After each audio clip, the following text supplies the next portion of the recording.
Et on passe tout de suite à notre séquence média. Nous allons revenir maintenant sur l'émission devenue une tradition dans l'audiovisuel français. Il s'agit du Téléthon qui mobilise, comme chaque année, la France entière pour pouvoir financer la recherche contre les maladies génétiques rares et la myopathie. Nous sommes en ligne avec Nelson Montfort de France Télévisions. Nelson Montfort, bonjour.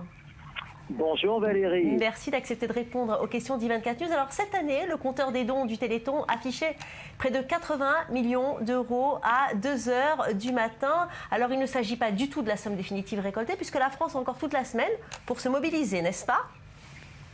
Oui, c'est exactement ça. Je pense pouvoir vous dire qu'on dépassera les 82 millions, ce qui est à peu près dans les sommes recueillies ces dernières années. Bon, à chaque fois, l'objectif est de 100 millions, c'est un petit peu moins, mais enfin, c'est tout de même pas trop mal.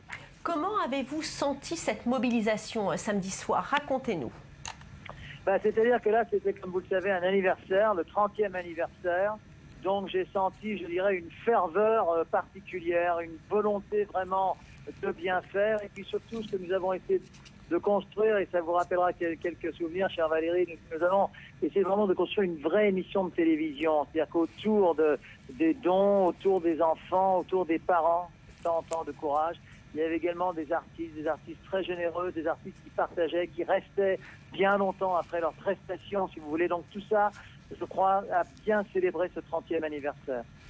Alors, l'année où le Téléthon a récolté le plus de dons, c'était en 2006, Nelson, avec près de 106 millions d'euros, un chiffre en légère baisse depuis quelques années, alors que la mobilisation était jusque-là en hausse. Qu'est-ce qui explique, à votre avis, ce phénomène? Est-ce que les Français se mobilisent moins? Ça, c'est une très bonne question à laquelle je n'ai pas la réponse évidente. Je n'ai pas de réponse évidente à vous donner. Je pense qu'effectivement, le Téléthon est loin d'être la seule action caritative tout au long de l'année en France. Il y a énormément de sollicitations. Je pense même qu'il n'y en a jamais eu autant. Donc forcément, à un moment donné, il faut faire des choix. Et puis peut-être que, comme vous le savez, depuis 2 ans, ça c'est la 2e année maintenant que nous sommes sur l'hippodrome de Longchamp et non plus à Paris Champ de Mars, à côté de la Tour Eiffel, où évidemment il y avait beaucoup plus de monde et beaucoup plus de possibilités pour les passants, pour les commerçants, etc. Tout ça sont des dons en moins forcément.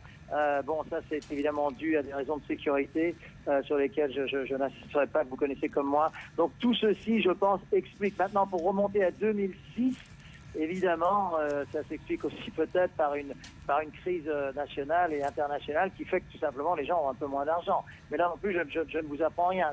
C'est pour ça que je dis que dans ces conditions-là, je trouve que 82 millions, voire plus, c'est tout de même bien. En tout cas, on a assisté aussi à des dérives périphériques à l'événement, dont une qui a fait le buzz. C'est l'annonce de Cyril Hanouna qui a déclaré que l'ensemble des cachets de ses chroniqueurs allait être ajouté au don de la chaîne, 10 000 €. On va regarder l'extrait.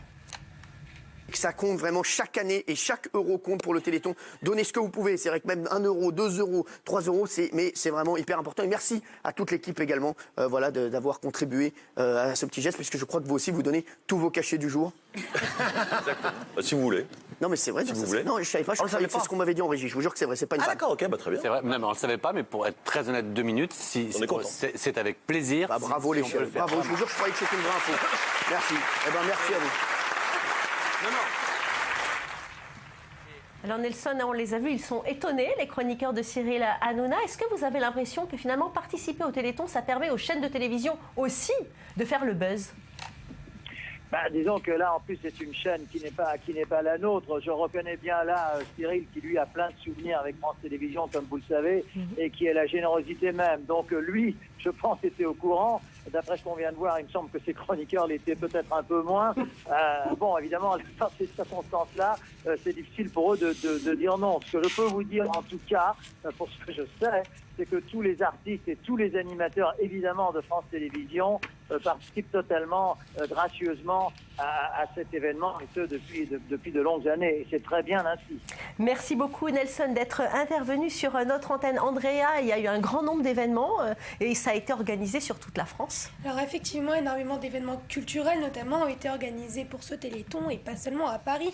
Pour cette occasion, Nice a eu le droit par exemple à un concert de l'Orchestre Philharmonique de l'Opéra, mais aussi beaucoup de concerts, un concert de piano en Seine-et-Marne ou encore un concert marathon en Dordogne. Alors tout le monde met la main à la pâte jusque dans les prisons, comme celle de Saint-Quentin-Fallavier, où les détenus ont participé à des activités sportives et ont pu même faire des dons de leur propre compte géré par l'établissement.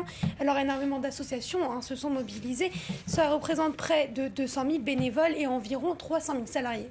Merci beaucoup Andrea Benitiel. Et c'est fini pour aujourd'hui. Merci de votre fidélité à nos programmes. On se retrouve dimanche pour un nouveau direct. Vous regardez I24 News à 19h, Paris-Jaffa, à 20h le journal de Jean-Charles Banoun. Vous regardez I24 News. Vous avez bien fait, on vous informe 24h sur 24 en français, en anglais et en arabe.